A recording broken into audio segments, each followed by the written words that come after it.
It quit. Hi, I'm Frida Houston.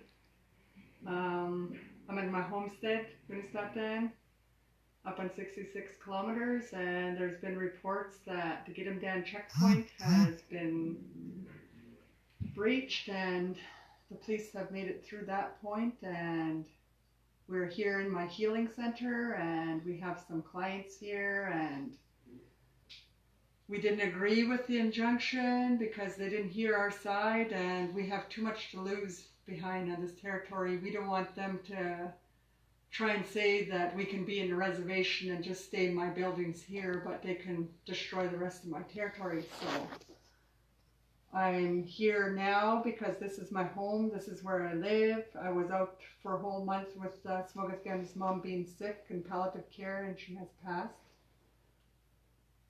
And I ended up getting really sick out there. And when I came back here, I'm better. And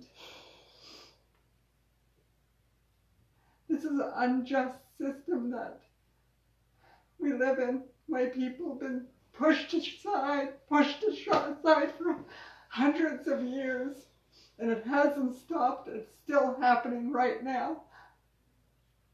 My people live off these lands, and the gate is for our protection. We had racists coming in and shooting rifles, ramming my gate with vehicles and using explosives to blow up my gate, and the police in Houston know, and they did nothing about it. They said not enough evidence. And now the state, I blame Justin Trudeau, John Horgan, you guys are listening to this. You guys are behind these projects. You guys are behind approving these police to come in and treat me like a criminal. And all I am doing is living on my lands that my clan has title and rights to. You say reconciliation. This is not reconciliation. You're treating my chiefs and us as criminals, and we're not criminals. This is our land. 22,000 square kilometers, we got maybe 10% left. The rest has been taken over by the municipality of Smithers, the municipality of Telkwa, Burns Lake, and Houston is Wet'suwet'en lands, and those are all taken, and agriculturists have taken from Burns Lake all the way to Morristown. So we have no land left to live traditionally. The last 10% this company wants to take for their pipelines. That is why our chiefs are saying no to these projects. And we've had enough of being bulldozed over. I protected children from bullies my whole life, and I'm standing up to these bullies now. I've never feared anything in my life because I've been taught everything culturally, and it was my responsibility to protect these lands. And I have a little niece who just calls this her home. I had to send her home because the police are here. She didn't want to go home. She was sad she had to leave, but we said, bad people are coming and they might hurt you. I'm sorry, you got to go back to great-grandma's house. So we've always been peaceful. Coastal GasLink has been the most ruthless out of all the corporations coming in. Whenever we had a death, my dad passed, they sent in choppers. My brother passed, they flew in drill equipment. And now when Smogethgem's mom was ill, now they decided to do this because they know we were busy. They knew we were grieving. That's how ruthless Coastal GasLink operates. And for all you investors, you do not have consent. And for the government, you're doing war against your own people. You're sending military forces and police, special forces. It's not regular police, it's special forces against peaceful people.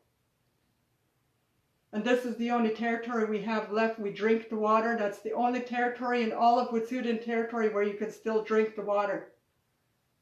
And this water, they want to put their project 1 kilometer upstream from us. Will we still be able to drink that water? And all the projects is going to go where our berries are, our medicines. My pit house that I'm supposed to move into is exactly in the way of the project. and my permaculture garden that feeds us. My family, my clan, everybody is behind us. It's not me, and they name me the injunction. This is not, just because I'm the spokesperson, I speak for my clan. I don't speak for myself. And yet they name me in the injunction because I live here. But I know the police are on their way now. They could be here within the next 10, 20 minutes to more than likely try to forcefully remove me from my home.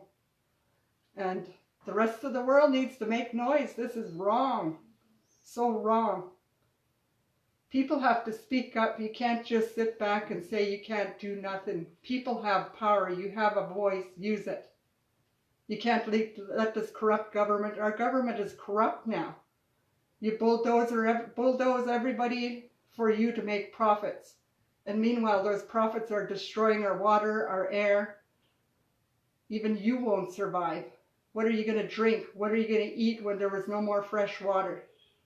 Fracking destroys all the fresh water that it already has. We have maybe 1% fresh water in all of this world, and most of the industrialized communities have no more clean water. So we don't want to be that community where we have no more clean water, no more salmon, no more moose. I don't eat anything but my wild meat off the land. And that's what I am protecting. My lifestyle, it's our critical infrastructure as for the Wet'suwet'en is at stake here. And I'm just praying that nothing happened to my chiefs down at 44. Because we don't know what's happening there. Their communications have been shut down, and if you don't hear from us here, you can guarantee they have a device which is going to shut down our communications here, so we won't be able to communicate out. So if you don't hear from us, you know the bullies have arrived.